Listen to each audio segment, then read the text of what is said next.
What's going on, guys? It's Unknown Player here, and in this video we'll be taking a look at all of the exotics coming in the April update, which includes a load of year 1 weapons and armor that will now drop at year 2 light levels. A lot of them have been upgraded with new and improved perks, which I'll get into, and I'm going to look at the armor and then the weapon pieces. Unfortunately, those hidden armor pieces we're still not getting, and no word on those. We're going to have to wait to find out when or if we're going to get those, possibly in the expansion, but for now we're just getting the rest of the year 1 armor pieces and also some weapons. So in terms of armor, we now have every piece of exotic armor from year 1 now in year 2. Nothing is left with everything in terms of armor now. Still a few weapons, but I'm going to go through the armor pieces we're getting for the Hunter. We're getting the ATS-8 Arachnid, probably one of the worst items in Destiny. It used to only zoom the golden gun a little bit further, which is just absolutely useless. No idea how they thought this would be an exotic, but now it's been upgraded and also extends the duration of the golden gun on top of that useless zoom perk. So your golden gun will now last a little bit longer and you have a little bit more time to choose who you want to shoot with the golden gun. So a little bit more useful, but still probably not going to be that great.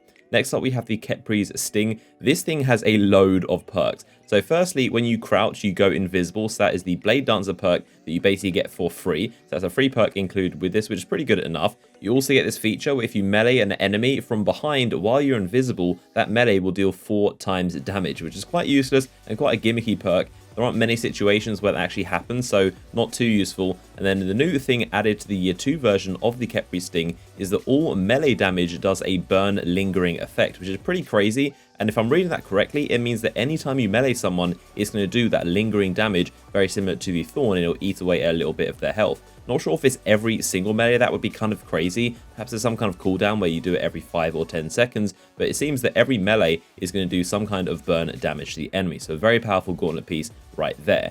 Next up, we're going to look at the Lucky Raspberry, the final piece for the Hunter, and this is that the arc bot grenades chain further, so the electricity will chain further, and you also spawn with grenade energy, which is helpful. So in Crucible, that is definitely very useful. Every single life, you're going to get a brand new grenade. Now let's move into the Warlocks. We're getting the Purifier Robes, definitely one of my personal favorites. When you self-res and come back to life, you'll blind all the enemies around you, which is pretty cool.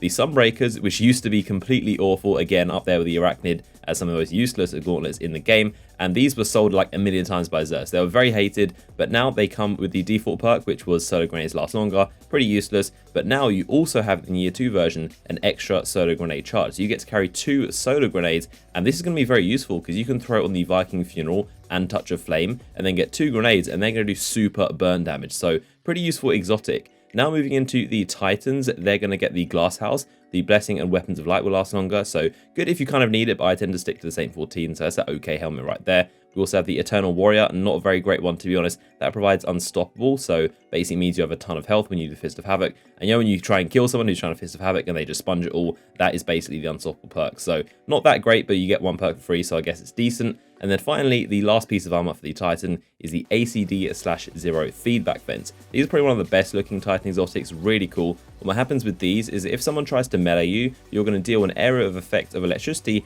around you, which of course damage them. So pretty decent exotics and definitely good in the Crucible when it comes to a lot of people trying to punch you. When you get into those punching fights, they're probably going to lose because once they hit you, they're going to do melee damage and then you can finish them off with 1 punch. So that is some pretty cool stuff to know. A lot of exotics from year 1, which are definitely very useful. Some good and some bad, some with new upgraded perks. So let me know what you think about those. Which are you very hyped for? Now let's get into the weapons. The 3 Prison of Elders exotics are now coming back to the game in year 2, and they're going to drop in the new Challenge of the Elders. So you don't have to worry about getting the Elder Cipher anymore. They're simply going to drop in the Challenge of Elders. And as I said in my video the other day, it'll be a perfect opportunity, so I'm really glad they did. And I had a feeling that they would bring these back because they're really awesome weapons. And like I said, they're some of the most unique and awesome looking guns in the game. So I'm really looking forward to getting these. The Dreg's Promise is actually pretty bad. That's the sidearm. The legendary version, the Vested Dynasty, is actually better in every way, apart from the ammo you can carry. So I hope they upgrade it in some way because Dreg's Promise is really not that great. The Lord of Walls absolutely tanks damage. It's really good for PvE mages. So that's a really good one for PvE. And then on the other side in PvP, the Queenbreaker's Bow is actually like the No Land Beyond. If you've got good aim, you can do really well with it. And it's kind of like a precision weapon. So a lot of fun to use, and I'm looking forward to getting these weapons.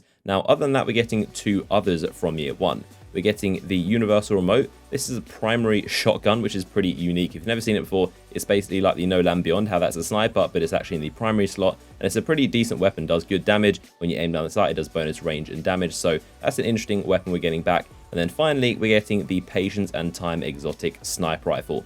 Now what this does is allows you to go invisible for a short period of time when you look down the scope, and it also comes with third eye so that you can see your radar for the whole time you're scoped in. You don't have to worry about someone flanking you. It's kind of a camper's dream. You can just sit in the Crucible maps with this thing, not have to worry about anything, and you're very hard to see apart from the red glint, and you can see your map as well, so you'll be able to know if someone is coming to try and flank you. So definitely a very interesting weapon right there. And that is about all of the exotics. Like I said, we've got all of the exotic armor from year 1, and the only thing left are a couple of weapons. The first being Thorn, which of course is a very unpopular weapon, and let's be real, that was the most popular weapon and most powerful weapon in year 1 of Destiny. We saw it for pretty much an entire year, so I think it's kind of fair that we don't see it for a little bit of year 2, and it's kind of nice running around the Crucible and not seeing all that green stuff all over your screen. So maybe they'll change it and then bring it back. The Icebreaker is also remaining, and of course that will undermine the special ammo changes, so I'm feeling that they'll probably fix it and change it so that you don't get ammo for other weapons, and maybe bring it back. But as for now, it would definitely undermine their whole special ammo change, so I don't think that's going to come for a while. And then finally, the Yalahorn, that is of course a very powerful weapon. Not sure why they don't just nerf it and bring it back, but possibly we'll see that at some point.